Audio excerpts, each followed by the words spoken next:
Are you ready? So the sphere light camera is not recording, but this is the first one you're supposed to do. This was at the bottom of page 12. You following? Okay. Anybody not know where I am? Okay. I'm going to hold you there. So, this is asking, is this situation proportional? So, the first way that we learned to determine if a relationship was proportional is by figuring out each one of these ratios, y to x. So, cost over rental, or canoe rental. So, 5 divided by 2, or 5 over 2 reduces to 2.5. 11 over 5 reduces to 2.2, and at that moment, because the ratios are not equivalent, we can say this is not proportional. Relationship is not proportional. That was way number one. Now, on the last time we met, we talked about graphing. So we just started to touch on that part right here. So they had you graph this, and what you can see is that this line does not go through the origin. Therefore, this relationship is not proportional for that reason. So there's two ways now that you can determine if a relationship is proportional. One, by seeing if all the ratios are equivalent, or two, by graphing it and looking to see if it passes through the origin.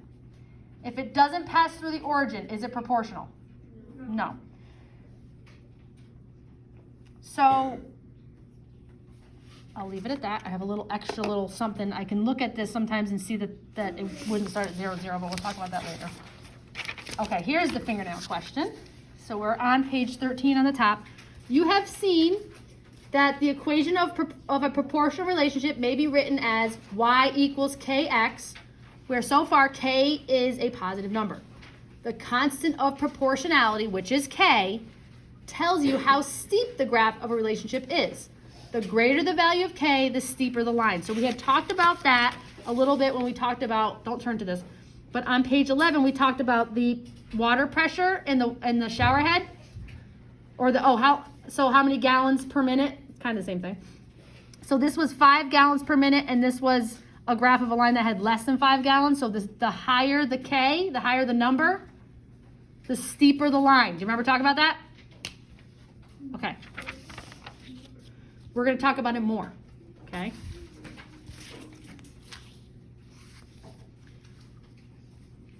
So listen, let me say it again. The steeper the line, the bigger this number is, right?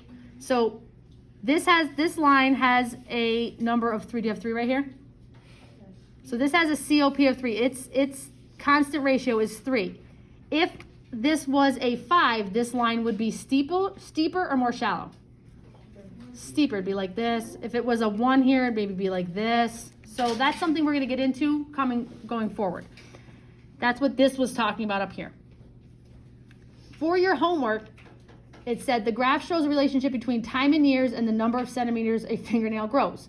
What does the 0.39 represent? So sometimes this can get a little twist turned upside down in your brain. So I'm going to walk you through how you can get that organized, that information organized. This number in the coordinate is always the x value, and the second number in the coordinate is always the y value.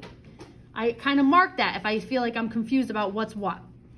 On the graph, it says this is the x-axis, and the x-axis, or anything having to do with an x value, is talking about time in years. So I wrote that down here. So the 3 stands for 3 years. And then the second number is a y, and if you look to the y-axis, which is labeled for you, it's talking about growth in centimeters. So I wrote that down underneath. So I know that the 9 stands for centimeters. So that translates into a fingernail grows, because they're talking generally speaking about fingernails, that they grow 9 centimeters in 3 years. What is the constant of proportionality? Well, you can take it's the ratio of y to x, right? I know it's proportional because this graph goes through the point 0, 0 goes through the origin. So I'm going to do y over x.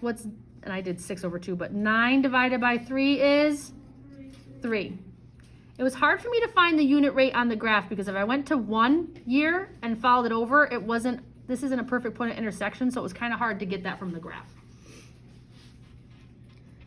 if the constant of proportionality, or K, is 3, then the equation can be written y equals 3x. Question so far, that's kind of a lot of information. What does the point 0, 0 represent? At time 0, it hasn't grown yet, or you can say, I made this gross, but at time 0, there is no fingernail. Ew. Ew. Or you could just say at time 0, it hasn't grown at all. That's less disgusting, but I thought that was more fun. Okay. All right, so let's see if I can get this to work here.